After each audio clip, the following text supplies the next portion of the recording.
few minutes before there was a car just like parked there, and it made for a very simple shot with this road curving a little bit in this S shape that I really like. We have a very cloudy, overcast weather, but with low clouds, so it adds a little bit of mood. And yeah, I mean, it's a simple shot, but I think it works.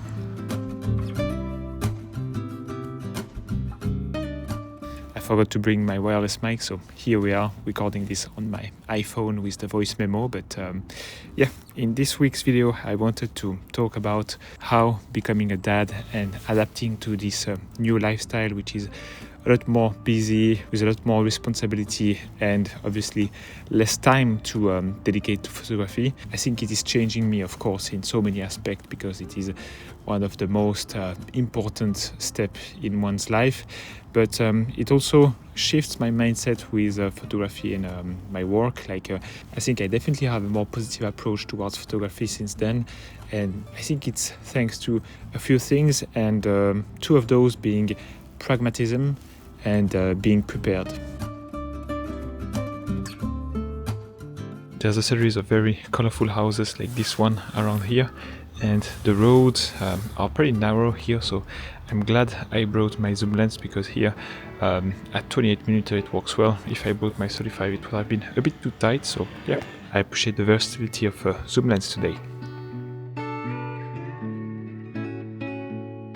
So of course with our baby it's a lot more difficult to make plans, and everything is unexpected. And if you make plans to go shoot in 2 days, the next day when you have nothing to do, everything goes smoothly. And the day after, when you're supposed to go out and shoot, something unexpected happen, you have to rush to the doctor or something to try to find answers, and but so far everything is okay.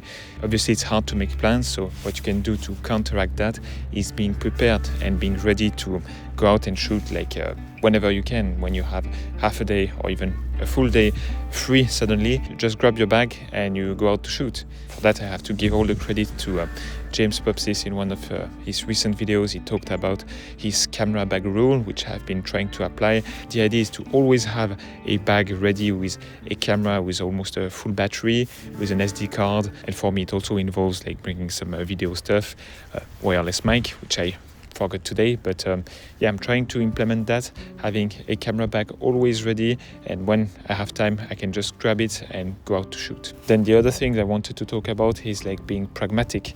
For example, today I'm shooting with my A7 IV and my zoom lens, the 28-70 from Sigma, and it is not a very sexy and not a very exciting setup. It's the most boring zoom lens you can have, and a Sony camera, which some people find boring, which I don't, and I explained why in a recent video. But it's nice to try stuff, geeking out about cameras, trying all the cameras, all the lenses, or using only prime lenses. But you cannot beat such setup for versatility and being ready to shoot almost any scenario. So with having both this camera bag rule and overall in general being prepared and being pragmatic with your gear choice, not always thinking about what prime to use for hours before you get out, just having something that gives you all the freedom to shoot pretty much whatever you want. You can create a system that makes you shoot as much as possible despite having less time and energy to focus on photography. Soon it will be 2 months into my new dad's life, but I can almost say that I've been shooting more photos than a few months prior her birth. So yeah, I think it's working. Now also one important component of all that is being very open and discussing about your partner. With my wife, we agreed that it's my work to be able to shoot and then talk about cameras, talk about photography in videos, so it's important for me. So we agreed that at least once a week I would have one day to go out and shoot. I have to cherish those moments where I can shoot, and if I remove a lot of the thinking, a lot of the what camera to bring from the equation, I think it's free up some space in my head, letting me focus on photography and what really matters the most. Here I like this house, and its color is kind of a pale pink. The weather is getting better, and when I arrived there was someone walking down this street, which I just missed, so I couldn't take a photo of that. So I stayed there for quite a while, and someone on a moped, on a scooter, drive on the street, and it filled up the frame pretty nicely. We have a little bit of sunlight also hitting the house right now, so I might take another shot, and yeah, I think it works pretty well.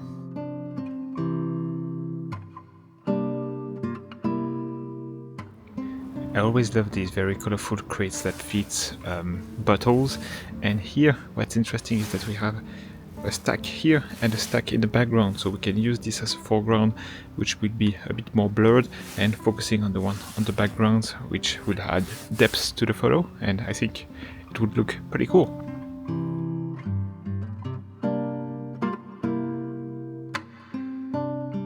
So I just want to take a quick moment to thank Epidemic Sound, which is the sponsor of today's video. Epidemic Sound is the platform I've been using from the start of my YouTube career. They have music that I genuinely enjoy, that is restriction free, and all my video uploads with music from Epidemic Sound went very smoothly in more than 3 years. Music plays a big part in my videos, and they have thousands of tracks across every genre you can imagine, making it super easy to find the perfect vibe for your project. Usually I want a similar vibe throughout the whole video, but obviously I don't want to play the same track on repeat, and with Epidemic Sound I can very easily find similar songs to the one I first selected using the Find Similar feature. Maintaining the same vibe while having a bit of variation in your soundtrack cannot be simpler. Another way to find the best music for my project is by pasting a link to a song I like, and Epidemic Sound will find matching tracks for me. Epidemic Sound not only has more than 50,000 songs in their library, but also more than 200,000 Hollywood-grade sound effects to give that extra zing and bring life to your videos, ranging from short and practical sounds like ticks, whooshes, user interface kind of thing, and also full-on ambient sounds like a city, a forest, and many more. Last and very exciting is their upcoming new feature, Voices by Epidemic Sound. With Voices, you can easily craft the perfect voiceover for your content, using voices from professional voice artists. Powered by AI, Voices lets you fine-tune pacing and language to match any style, giving you full creative control. You can start your free trial today, and with my code Adrian you can get 50% off your first 2 months after the trial, so check out the first link in the description, and now let's get back to the video. The other aspect I wanted to talk about in more detail is how my approach towards photography has become more and more positive, I think. Like I said, I have less time to do it, but I cherish those moments more, and also I feel less guilt when I don't do photography. Before, when I had plenty of time and all the time that I was not doing photography, which was a lot between working on the videos and sometimes being lazy, I always felt very guilty for not being outside or somewhere taking photos. And now in this new daily life I have, when I don't take photos, it is really because I am busy with work or helping my wife with our baby, feeding her, like changing diapers or whatever. But yeah, just to say that most of the time I'm busy with something, so I feel less guilt for not doing photography because I am busy doing something else. And this also translates when I'm actually taking photos, because I feel less guilty for not doing it more often. I'm just like grateful for being able to be out and take photos and enjoy the moment as much as I can. There's still part of me who would like to do it more, but at least when I'm doing photography, I don't feel guilty for not doing it more despite having plenty of time to do it. Also, to come back on the pragmatic side of things, where I'm lucky to have one day at least every week to go out and shoot. I try to decide as much as possible in advance, even though there are like some unexpected events. But when it's decided and the day comes, I just go out and shoot. I do a little bit of planning before, but regardless of the weather, regardless of the light, there's no negotiation, there's no oh, I should go tomorrow because the light is better. I know that tomorrow will not be possible to take photos, so I just go out and I take photos regardless of the weather conditions. I just figure it out on the day because I'm convinced that you can take great photos in all weather conditions, and also know that you can mess up a lot of shots during great lighting conditions. You can have equally terrible days of shooting when the light is great or when it's overcast and everything seems boring. So by taking that into account, we can understand that to maximize the amount of good days of shooting you have, you just have to maximize the days of shooting you have. And like I said before, by putting systems in place, don't overthink your choice of gear, and just being prepared, you can maximize the amount of days of shooting despite and regardless of having a very busy lifestyle with work, kids or whatever. Here we have some side lights that just disappeared, but side light, a nice and cute little house, some greenery next to it, and that's a recipe that works for a pretty cool photo. Looks like an abandoned warehouse or something, but the light is good at the moment, and I like the angles of this building. Quite aesthetic, I think. Now the next thing I want to talk about, it is a possible investment I'm considering for my photography, which would match, this new phase of life. And it is not a camera or a lens, it would be a car. For the future, I see myself spending more time photographing things a bit more locally. Areas that I could do a day trip by car, and I will probably do less of like multiple days or bigger trips like going abroad in the future, because one, I will be more busy, and two, it is simple. I just don't want to be away for long periods of time, I think. And shooting locally, going to places that you can only reach by car, is something that I've been doing quite frequently in the past 1 or 2 years. But so far I've always relied on rental cars, which works fine. But in this new paradigm, in my new reality, like renting a car is not very practical and efficient, because for renting a car you need to plan things in advance, and as we talked before, planning becomes a little bit harder when you have a baby. So having a car would be another thing, part of my kit, to be prepared, to be ready to jump on the occasion. As soon as I have a moment, a few hours, or even a full day for me, I can jump on the car and go somewhere to take photos.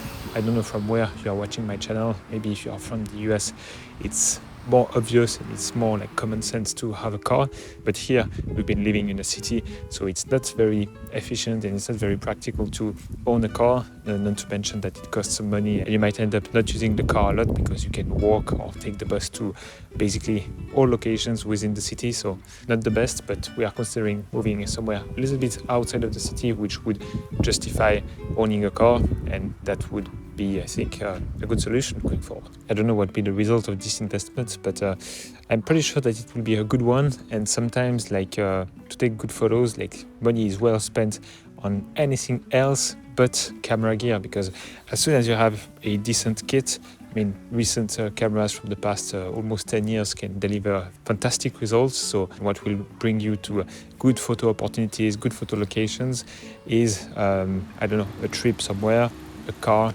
or just spending more time and energy on the thing rather than spending money on the camera gear. So with all that together, being very pragmatic with my choice of gear, with my approach, not romanticizing too much the whole creative process, and with a system that would lead me to take more photos, it would lead me to take more good photos, because the equation is almost as simple as that. More photos equal more good photos.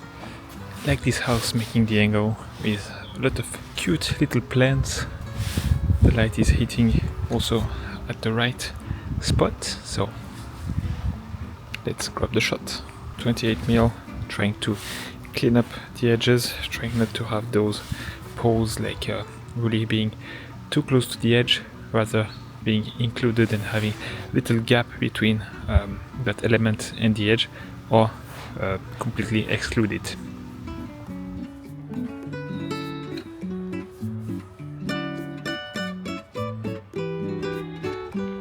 It's another pretty cool house.